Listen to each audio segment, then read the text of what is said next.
Bismillahirrahmanirrahim. Assalamu alaikum students. My name is Abdurrahman and I'm teaching you biology. Students, in this session we are going to discuss some more different types of asexual type of reproduction.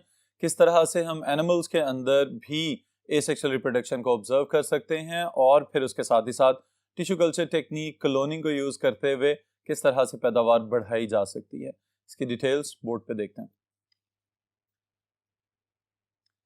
Ji students, it is basically the first type tissue culture technique. It is also now used in animals. बिल्कुल उसी तरह जैसे plants को asexual reproduction के जरिए tissue culture के through propagate किया जा सकता है, एनिमल्स के अंदर भी पॉसिबल है कि एनिमल्स के टिश्यूज को भी ग्रो करवाया जा सके। ऑलराइट स्टूडेंट्स, यहाँ पे इंपॉर्टेंट चीज हमारे पास जो है वो यही है कि प्लांट्स के अंदर स्पेसिफिकली एक टिश्यू मौजूद होता है जिसको हम कहते हैं कैम्बियम। कैम्बियम में से कुछ सेल्स ऐसे हैं जिनके पास बहुत जबरदस्त प्रॉपर्टी या पोटेंशियल है ग्रोथ और रिप्रोडक्शन की, तो वो खुद से ही मल्टीप्लाई करते चले जाते हैं जैसे ही उनको सिर्फ आर्टिफिशियल ग्रोथ मीडियम के ऊपर न्यूट्रिएंट्स प्रोवाइड किए जाएं और ग्रोथ हार्मोन्स प्रोवाइड किए जाएं, तो उससे एक मुकम्मल नया पौधा भी पैदा किया जा सकता है। Alright, in the same way animals के अंदर अभी तक बहुत सारी कोशिशें तो जारी हैं, लेकिन ये बात काबिल गौर है कि हम टिश्यू कल्चर टेक्निक के थ्रू मुकम्मल एनिमल पैदा नहीं कर सकते, लेकिन कुछ कामयाब तजर्बात इस चीज पे किए जा चुके हुए हैं कि टिश्यू कल्चर टेक्निक के थ्रू डिफरेंट ऑर्गन्स प्रोड्यूस किए जा सकते हैं, specially that can be used for transplantation in the future. Alright students, so tissue culture technique is the simplest form of asexual reproduction regarding multicellular complex organisation of animals. फिर इसके बाद students जो दूसरी कामयाब टेक्निक इस्तेमाल की जाती है, it is known as cloning. जी स्टूडेंट्स, क्लोन को अगर हम डिफाइन करना चाहें तो आपको याद होना चाहिए कि बुनियादी तौर पे identical copy banana is cloning. Alright, फिर उसके साथ ही साथ यहां पे चूंकि एक ही पेरेंट रिस्पॉन्सिबल होगा तो इसलिए इसको हम कहेंगे it is asexual type of reproduction. तो एसेक्सुअल मेथड के थ्रू एक पेरेंट की तरह की आइडेंटिकल कॉपी बना लेना, this technique is known as cloning. अगर हम इसको डिफाइन करना चाहें in a simple way, we can define it asexual production of identical offsprings और organisms produced from a single cell by सबकल्चरिंग।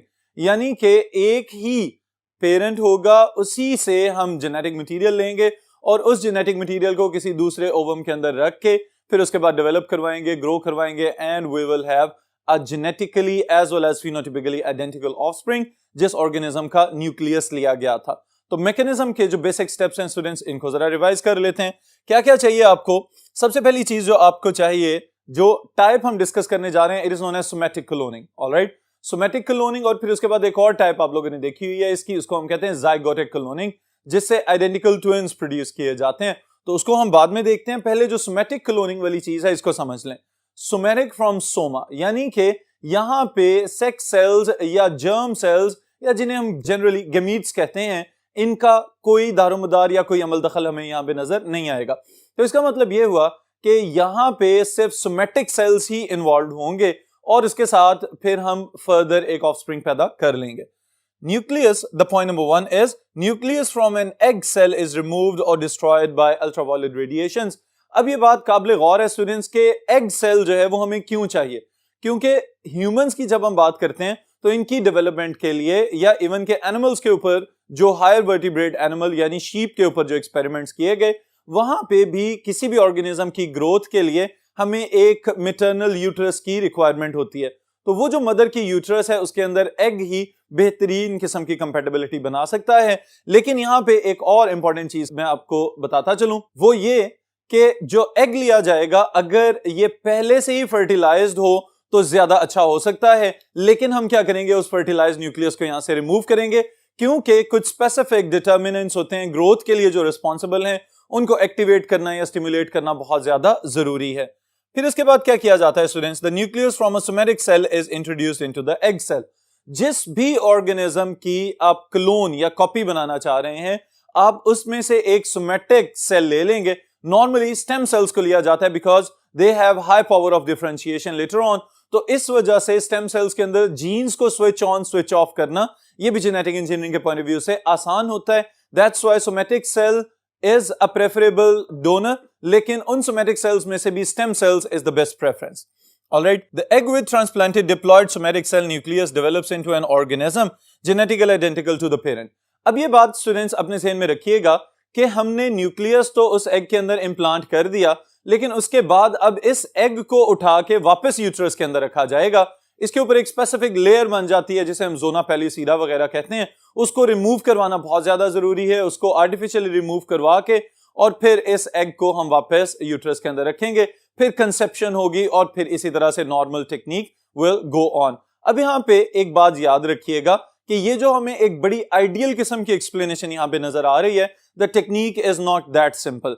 इसके लिए पहले नंबर पे तो ये वाला काम करना कि न्यूक्लियस निकालना, it is a tough technique. फिर उसके बाद अब एक और एक्सपेरिमेंट भी किया जा रहा है कि बजाय इसके कि न्यूक्लियस निकाला जाए, खाली क्रोमोसोम्स निकाल लिए जाएं और उन्हीं क्रोमोसोम्स को फिर किसी एग सेल के न्यूक्लियस के अंदर रख दिया जाए और nucleus of the egg cell में से क्रोमोसोम्स को निकाल दिया जाए। तो ये भी एक्सपेरिमेंट किया जा रहा है।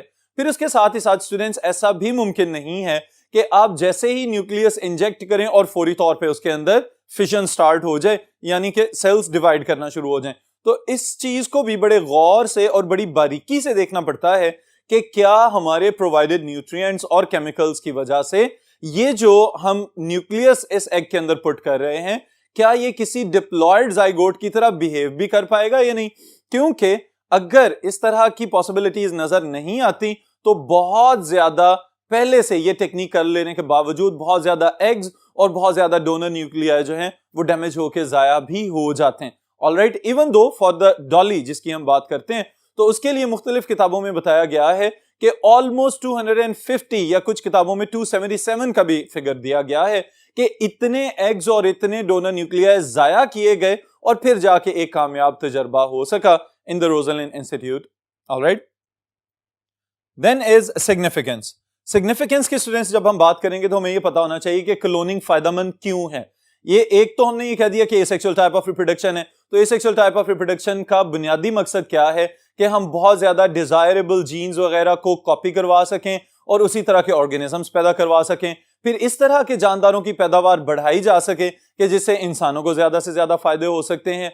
और फिर उसके अलावा कुछ एक्सपेरिमेंट्स वगैरह लैब के अंदर भी किए जाते हैं जिसके लिए हम पूरा नया ऑर्गेनिज्म जो है उसके ऊपर एक्सपेरिमेंट करके उस बेचारे को खतरा या नुकसान पहुंचाने की बजाय हम सिंपल टिश्यू कल्चर टेक्निक या सेलुलर क्लोनिंग के थ्रू मुख्तलिफ केमिकल्स, मुख्तलिफ ड्रग्स और एंटीबॉडीज वगैरह के इफेक्ट्स को भी जांच सकते हैं। Alright students, so we can enlist here that significance of cloning is that cloning of desirable animals like prize bulls, race horses, ये आप लोगों को पता ही है कि जो मुकाबले के अंदर जानदार वगैरह इस्तेमाल किए जाएं और फिर उनके ऊपर प्रोटीन एब्जॉर्प्शन, प्रोटीन ग्रोथ वगैरह ज्यादा हो, तो उसके लिए हम प्राइज बुल की टर्म इस्तेमाल करते हैं। और रेस हॉर्सेस, ये तो बच्चा बच्चा जानता है कि जो मुकाबले के लिए दौड़ में इस्तेमाल करने वाले घोड़े। Then is action of drugs, hormones, antibodies, cosmetics and pharmaceutical products on cloned cells instead of lab animals. तो ये वही बात जो भी मैंने आपको बताई है कि बुनियादी तौर पे बजाय इसके कि पूरा एक जानदार जो है हम उसके साथ एब्यूज में चले जाएं, इससे बेहतर ये है कि सेल्स को क्लोन किया जाए, टिश्यूज बनाए जाएं और फिर उनके ऊपर मुख्तलिफ केमिकल्स का रिस्पॉन्स चेक कर लिया जाए। इसके अलावा स्टूडेंट्स मजीद सिग्निफिकेंस अगर ऐड करें, we can say that all the offsprings behave similarly. तो इसका मतलब ये हुआ कि अगर हमने बिहेवियर्स वगैरह के लिहाज से भी नोट करना हो या कुछ किसी एक ही तरह की प्रॉपर्टी वाली पॉपुलेशन पैदा करनी हो तो cloning can be a good option. Alright, फिर उसके साथ कुछ नई चीजें यहां पे आपको नजर आएंगी। There is solution to infertility. बुनियादी तौर पे ये भी एक मेडिकल साइंस की पॉजिटिविटी है कि वो पेरेंट्स जो बहुत ज्यादा कोशिशों के बावजूद, बहुत ज्यादा ट्रीटमेंट्स के बावजूद सक्सेसफुली ऑफस्प्रिंग्स पैदा करने में कामयाब नहीं हो पा रहे, तो उनको भी क्लोनिंग का ऑप्शन दिया जाता है कि वो उसी तरह से मदर का एग ले लिया जाए और उसमें से न्यूक्लियस को रिमूव करके ओरिजिनल फादर का न्यूक्लियस इंसर्ट करके फिर उसमें से नया ऑर्गेनिज्म पैदा किया जा सकता है। तो इनफर्टिलिटी या भांजपन का एक कामयाब इलाज है। ऑर्गन्स फॉर ट्रांसप्लांटेशन, ये वही बात जो भी मैंने बताई थी कि ऑर्गेनॉइड्स बनाने के लिए कामयाब तजर्बे किए जा रहे हैं कि टिश्यू कल्चर टेक्निक को इस्तेमाल किया जाए और मसनूई तौर पे लेबोरेटरी के अंदर इंसानी आज़ा पैदा किए जा सकें। Then is treatment of diseases, मुख्तलिफ बीमारियों का इलाज, और फिर उसके बाद protection of endangered species. It can be a significant contribution students. वो किस तरह से कि वक्त गुजरने के साथ साथ हम जिस तरह से इंसानी आबादी में इजाफा कर रहे हैं तो बहुत सारे दूसरे जानदार हमारे इर्द गिर्द जो हैं उनको बहुत ज्यादा खतरात का सामना है। तो इंसान खुद ही अगर ये कोशिश कर ले कि वो स्पीशीज जो एंडेंजर्ड हो चुकी हुई हैं उनको क्लोनिंग के जरिए प्रोपेगेट किया जाए, उनमें ज्यादा से ज्यादा इजाफा किया जाए, तो हम इन नस्लों को भी मुकम्मल तौर पे खत्म होने से बचा सकते हैं। फिर इसके साथ ही कुछ सवालात भी हैं कि क्लोनिंग जायज है या नहीं है, इंसानी क्लोनिंग की इजाजत होनी चाहिए या नहीं होनी चाहिए। तो इन चीजों को मैं डिसएडवांटेजेस में शामिल कर रहा हूं। सबसे पहला जो नुकसान है स्टूडेंट्स क्लोन्स का वो क्या है कि दे आर नॉन रेजिस्टेंट। किसी किस्म की बीमारी, किसी किस्म की वबाई मर्ज जो है उसके खिलाफ भी मुजाहमत करने की एबिलिटी इन क्लोन्स के अंदर ना होने के बराबर होगी, स्पेशली अगर हम ह्यूमन क्लोन्स की भी बात करें। फिर उसके बाद एनवायरमेंटल इन्फ्लुएंसेस। अब ये वाली बात बड़ी अहम है समझने के लिहाज से कि हमारी तरह के सेक्सुअली प्रोड्यूस्ड ऑर्गेनिजम्स जितने भी हैं, हम चूंकि एनवायरमेंटल चेंजेस को फेस करते हैं और एक प्रॉपर जेनेटिक मेकअप हमारे अंदर मौजूद है, we have the ability to face different type of transitions, alright. लेकिन क्लोन्स को चूंकि ज्यादातर कंट्रोल्ड एनवायरनमेंट में रखा जाता है, तो ये भी मुमकिन है कि अगर कोई एक फ्लक्चुएशन होती है क्लाइमेटिक कंडीशंस के अंदर, तो उस फ्लक्चुएशन की वजह से पूरी की पूरी आबादी ही खतरे में चली जाएगी, ऑलराइट। फिर उसके बाद एलिमेंट ऑफ अनसर्टेनिटी। ये वही चीज जो अभी मैंने थोड़ी देर पहले बताई थी कि क्लोन को बनाना इटसेल्फ ये एक टफ टेक्निक और स्ट्रेटेजी है। फिर उसके बाद इनहेरिटिंग डिजीजेस। अगर किसी ऐसे ऑर्गेनिज्म को क्लोन किया जा रहा है कि जिसके अंदर पहले ही बीमारी वाले जीन्स हैं, तो इसका मतलब है कि हमने उन्हीं जीन्स को आगे इनहेरिटेबल बना दिया है। Potential for abuse of humanity. ये वाली चीज भी स्टूडेंट समझने से ताल्लुक रखती है कि कुछ मकतब फिक्र के अफराद जो हैं उनका ये ख्याल है कि अगर हम इंसान के क्लोन्स बनाएंगे तो इंसान चूंकि बहुत सारी कामयाबियों के साथ, बहुत सारी अच्छाइयों के साथ हमेशा बुराई की जानिब भी अट्रैक्ट होता है, तो ऐसा ना हो कि कहीं कोई बुराइयों में इस्तेमाल किया जाए, यानी कि ह्यूमन बॉडी में से ऑर्गन्स निकाल के कहीं बॉडीज को डिस्पोज ऑफ ना करना शुरू कर दिया जाए, या किसी जगह पे सिर्फ ऑर्गन्स ऑफ ट्रांसप्लांट पैदा करने के लिए एक पूरा क्लोन ना बनवा लिया जाए, जिसकी वजह से बाकी ऑर्गेनिज्म या बाकी बॉडी जो है उसके साथ कोई हद तक आमेज किस्म के रवैये या बाद में कोई और इस तरह के नताइज सामने आए। तो that's why it is again a question mark on cloning. और फिर उसके बाद जो अल्टीमेट चीज यहां पे लिखी हुई है दैट इज कि क्या क्लोनिंग को हम ह्यूमन फार्मिंग कह सकते हैं। तो इसका मतलब ये है कि फिर हम अपने इंसानियत के दर्जे से बहुत नीचे आ जाएंगे कि अगर हम इंसानों को भी चीजों की तरह डील करना शुरू कर दें या भेड़ बकरियों की तरह डील करना शुरू कर दें। तो these are some questions on the cloning. और फिर उसके साथ ही साथ एथिकल मोरल इश्यूज और बहुत ज्यादा जो सेक्ट्स हैं हमें नजर आते हैं अपने इर्द गिर्द सोसाइटी के अंदर, वो अभी भी इस चीज पे कन्विंस नहीं हो सके कि क्लोनिंग करनी चाहिए। ऑलराइट स्टूडेंट्स, फिर उसके बाद बहुत इंपॉर्टेंट शॉर्ट क्वेश्चन है आपके लिए and it is basically another type of cloning that is generally known as zygotic cloning, और इसको हम साथ ही साथ monozygotic twins भी कहेंगे। These are the identical twins. Alright students, अब ये जो identical twins या twin production वाला mechanism है, देखने में तो बहुत ज्यादा fascinating लगता है, लेकिन वो पेरेंट्स जो ट्विंस को पाल रहे हैं या उनकी परवरिश वगैरह कर रहे हैं, उन्हीं को अंदाजा होगा कि इसके साथ साथ बहुत सारी टफ किस्म की चीजें भी शामिल हैं। वेल, आइडेंटिकल ट्विंस में स्टूडेंट्स याद रखिएगा कि ये बनते किस तरह से हैं, इसको हम यहां पे डिस्कस करने जा रहे हैं। The first thing is that zygote undergo cleavage. सबसे पहले नंबर पे ये बात आपको याद होनी चाहिए कि फर्टिलाइजेशन हो रही है, ऑलराइट, और फिर फर्टिलाइजेशन होगी तो एक डिप्लॉयड जाइगोट बनेगा, और डिप्लॉयड जाइगोट बनने के बाद जैसे ही इसमें पहली तकसीम होगी, यानी एक से दो सेल्स बने और वो दोनों एक दूसरे से अलहदा हो जाएं, तो वो दोनों अलहदा होके इंडिपेंडेंटली बिहेव करना शुरू हो जाएंगे, और इंडिपेंडेंट बिहेवियर की वजह से both of those blastomeres they will develop into independent individuals, और उनसे दो बच्चे पैदा होंगे। There will be identical copies of one another. यहां पे ये बात जरूर याद रखिएगा कि या तो दोनों बॉयज होंगे या फिर दोनों गर्ल्स होंगी, तो these are known as the identical twins. Alright students, इसीलिए यहां पे एक और टर्म जो यहां पे इंट्रोड्यूस करवाई गई है दैट इज मोनोजाइगोटिक ट्विंस। एक ही जाइगोट से पैदा होने वाले दो बच्चे, तो they are identical copies of one another, that's why they are known as monozygotic twins. Alright, फिर जो दूसरी टाइप आपकी किताब में डिस्कस की गई है, दे आर फ्रेटर्नल ट्विंस और ट्रिपलेट्स। इनकी क्या खसूसियात हैं, इनको भी देखते हैं। जी स्टूडेंट्स, अब जो फ्रेटर्नल ट्विंस जिनको हम कह रहे हैं, बुनियादी तौर पे दे आर सेक्सुअली प्रोड्यूस्ड, और सेक्सुअली प्रोड्यूस से क्या मुराद है कि जितने भी ऑफस्प्रिंग्स पैदा होंगे, बुनियादी तौर पे ये प्रोडक्ट्स किस चीज के हैं, इसके लिए हम यहां पे एक टर्म इंट्रोड्यूस करवा रहे हैं दैट इज हाइपर ओव्यूलेटिंग मदर।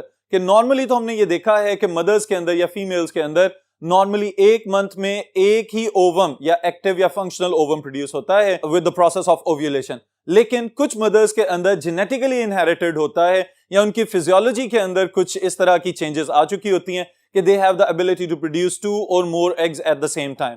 जब 2 या 2 से ज्यादा ओवा पैदा किए जाएंगे तो स्पर्म्स तो पहले मिलियंस की तादाद में आ रहे होते हैं, they can fertilize different types of eggs. उसकी वजह से हमारे पास डिफरेंट जाइगोट्स बनेंगे विद डिफरेंट जीनोटाइपिक कंडीशंस या डिफरेंट जेनेटिक मेकअप। यहां पे काबिल गौर बात यह है स्टूडेंट्स कि यहां पे डिफरेंट कॉम्बिनेशंस पैदा होंगे, एक लड़का एक लड़की इस तरह भी मुमकिन है, और अगर 2 से ज्यादा हो जाते हैं तो 2 लड़के एक लड़की या इसी तरह 2 लड़कियां और एक लड़का, या ये भी मुमकिन है कि तीनों ही लड़कियां और तीनों ही लड़के but with different genetic combinations. तो ये बात याद रखिएगा कि जो फ्रेटर्नल ट्विन्स या 2 से ज्यादा हो जाएं तो ट्रिपलेट्स वाली कंडीशन है, तो they are all the products of different fertilization processes. All right, students.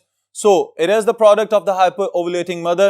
More than one egg is produced and then fertilized to make 2 or more zygotes. Offsprings with different genetic combinations, triplets can be produced this way and they are produced sexually. ये important points हैं जो आप अपने ज़हन में रखिएगा। फिर इंशाल्लाह ताला नेक्स्ट सेशन में नेक्स्ट टॉपिक के साथ मुलाकात होगी।